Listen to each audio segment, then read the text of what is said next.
Go hard or go home.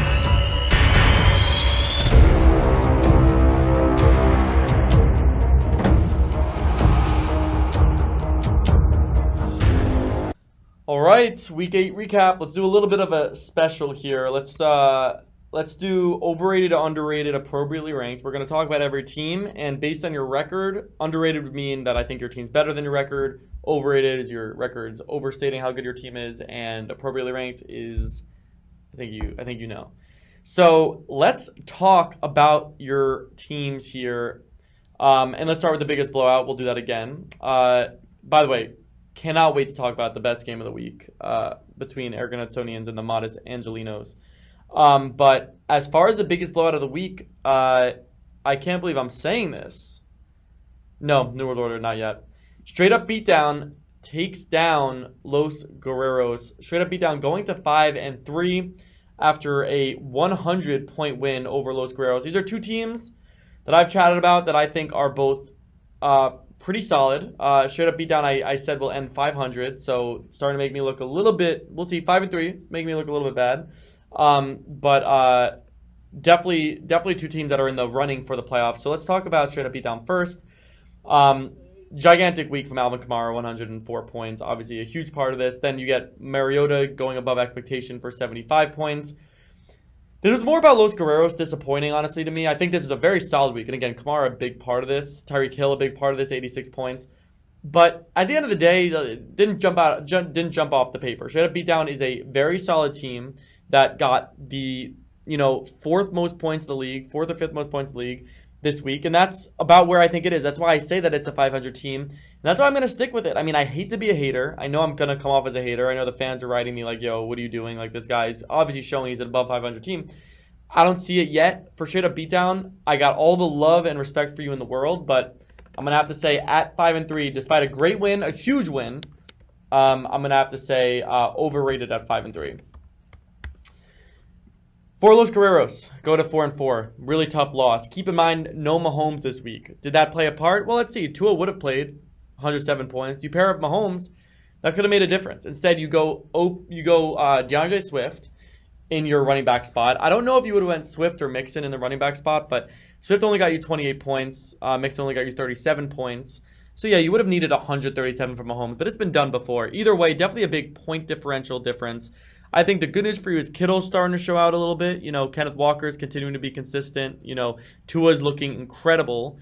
And I think with that, again, I'm looking for a tight end trade with this team because I think you don't need Kittle and Goddard. But I'm seeing a lot of potential with the team. I can't believe I'm saying it from a team that just lost by 100. But I'm going to say Los Guerreros is underrated at 4-4. I think these teams are very close. I kind of like Los Guerreros' team a little bit more. So that's why I'm going to say this. And I'm prepared for the hate mail here. The next biggest blowout was between, you already know, and I can't even believe it, but we had New World Order winning by almost 100 points, responding to the Dun Chain by saying, go fuck yourself, Rick. And the question is, are they in the running? Because 3-5 is a very legit record, and hey, McCaffrey is a big part of that, 106 points, playing a big part in this SF offense. Nick Chubb, 85 points, continuing to be very, very strong. And Geno continuing to, show that he deserves to be a starting quarterback.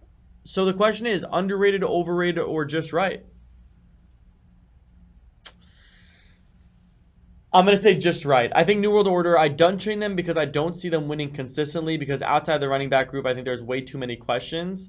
But I do think it's a very viable team that's going to piece together wins. I wouldn't be surprised if they finish, assuming 14 weeks in the regular season, like 5-9 or 6-8 even.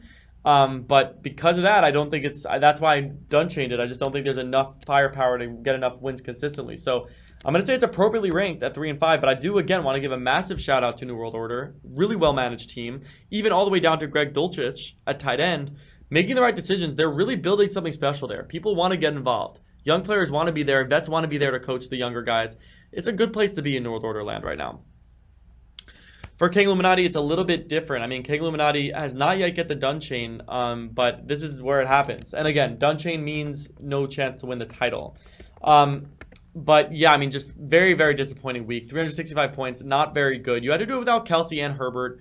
Those are big pieces. And Zeke and Mike Williams. These are big pieces to be losing. So I don't put this on King Illuminati, but at the record 2-6 is just a little bit too late. I think if you had a better record, I could have seen a different outcome, but that quarterback group is not strong enough. I really don't like Trevor Lawrence, as I've said throughout the season. So for that reason, King Illuminati is getting that done chain at 2-6. I do think appropriately ranked at 2-6. I don't think it's a joke of a team that should be 0-8 or anything like that, but I think appropriate is 2-6. So we have 2 appropriate, 1 overrated, 1 underrated. So let's go to the next matchup, and that one will be between Dungeon Fish and Grits, another Dunchain team against Sucker Free City, the Mob. What an upset. Oh my gosh, my number 1 preseason ranked team that was 5-2 loses to a Dunchain Dungeon Fish and Grits team. And what's this more about? I think this is more about Sucker Free City, the Mob. So let's briefly touch on Dungeon Fish and Grits. Performing, I think, like, an average to a little bit below average team that they are. I mean, Najee Harris, James Robinson is a really bad running back group. Joe Burrow, Aaron Rodgers is a very average quarterback group, but DeAndre Hopkins gets you 80 points, and that was basically enough on his own to take you to high 300s and getting you the win, but not a great week. And I'm going to stick with being done for sure. And I will highlight that I think that if anything, this team's overrated. Not to be so hard, I'm sorry, but there's no way this team finishes near 500 in my opinion. I think Dungeon Fish and Grits is not overrated. I won't say. They deserve 2 wins, but appropriately rated for sure. So appropriate at 2-6. Sucker Free City of the Mob, 5-3, really tough loss. What happened? Jonathan Taylor continued to be a massive disappointment. That's what happened. And Deebo Samuel injured is what happened. Miles Sanders benching, a little bit surprising, but at the end of the day, like, what can you do? I mean, Jonathan Taylor's so enticing, and point differential-wise, he only had 2 more points than Jonathan Taylor. So this is another team that's primed for a potential trade, and I hope they don't go keep. Taysom had a decent week at 40 points, actually a solid week at 40 points. We'll see if they go Taysom over Everett the rest of the season. I think Deebo coming back is gigantic. Ayuk's been holding down the fort, but I think you need some high-ceiling guys to pair with Justin Jefferson. And with that, I still think this team's very solid. I mean, 5-3 is probably kind of appropriate given the quarterback play being so average between Tom Brady and Derek Carr. But I still think there's firepower. I don't regret anything I've said about Sucker Free City of the Mob. I think it's a playoff team. I'm a little bit nervous about saying that they're like a potential front runner to win it all. I probably don't feel that way anymore, but I still feel like it's a very solid team. So I'm going to say appropriately ranked at 5-3. Next matchup is between, we already did 3. So it's Jay Herbo beating King Lacey, 444 to 409. These are 2 stronger performances. King Lacey, a really tough loss. I mean, this is a team that has firepower, but just cannot get wins together. I mean, you're talking about playing D'Onta Foreman, a brilliant play, getting you 100 points. But at the end of the day, you just need 2 quarterbacks. If you had D'Onta Foreman in that running back spot over Michael Carter and had a good quarterback to pair up with Kyler, finally having a good week, now we're talking something different. Also, Josh Jacobs an off week, really bad timing. But I think there's enough firepower. Kyler Murray, Josh Jacobs, D'Onta Foreman maybe, CeeDee Lamb, Mark Andrews. I think there's a lot of firepower on this team. The Breece Hall injury, though, killed you. So it's hard for me to say that you're so underrated. But I think this is more like a 3-5 team. So I am going to go underrated. I don't think by so much. But I think that's where you're currently at, is a non-playoff team that can spoil a lot of seasons. For Jay Herbo, big win, going to 6-2, absolutely dominant. Jalen Hurts continues to show how good he can be. Dalvin Cook with a gigantic, his best rushing performance of the season. Even on a Dameon Pierce off week, you get enough production across the board. As we've talked about, your wide receiver group, Kupp and Diggs, absolutely ridiculous. Kirk Cousins, another solid week. Roquan, by the way, new team. We'll see how that impacts him on defense, but this is a very good team. I mean, this is a team that could afford to have Amari Cooper on the bench. I think that 6-2 is very appropriate for Jay Herbo at this point. I don't think it's at all a runaway. I don't think Jay Herbo is a dominant team necessarily, but I think they deserve to be 6-2 at this point. So the final matchup was the best of the day. The 2 highest scoring teams. Eric Nelsonians gets absolutely robbed of a win, falls to 6-2. Modest Angelinos gets a gigantic win, going to 5-3. I'm trying to remember who Modest Angelinos is. What's this team? Los Bitches? Is this what Los Bitches used to be? I think this is Los Bitches. Yeah, it's Los Bitches. I just wanted to say Los Bitches that many times. I've been saying Los Bitches was a very good team, and they are. I said my prediction was that they'd finish ahead of Straight Up Beat Down. So I'd say they both got the win this week, but I think Modest Angelinos is really starting to show why they can make so much noise, and that's because they really, at every position, they're ceiling super high. I mean, this was on a horrific week for Devontae Adams at 2 points that they get 500 points. So what happened? You got Derrick Henry at 150, Lamar Jackson 77, Jalen Waddle gets you 61, Dak Prescott's at 277. I think the Dak return is gigantic for your team. I think it really filled it out. This team's looking a lot better than it did a few weeks ago. I think you're going to get a lot more from Devontae and even Fournette moving forward. I think this team is 5-3, sure, potentially underrated still.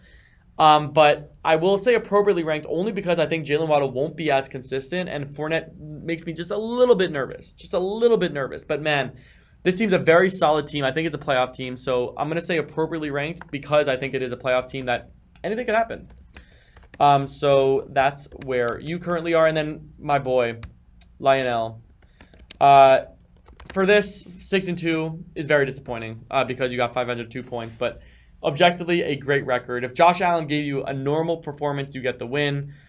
But unfortunately, it wasn't enough. Everyone did come out for you. I mean, Stevenson showing incredible value. Great job by you. ETN, incredible value. A.J. Brown, absolutely insane value.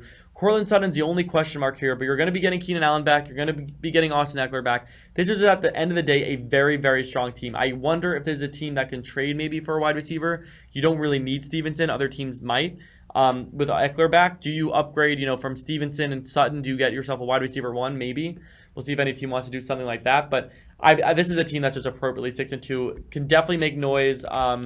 So I'm going to say 6-2 is certainly appropriate. So we're finishing with I did this for another league, by the way. There was only 1 appropriate rank. This league, though, 5 appropriate ranks.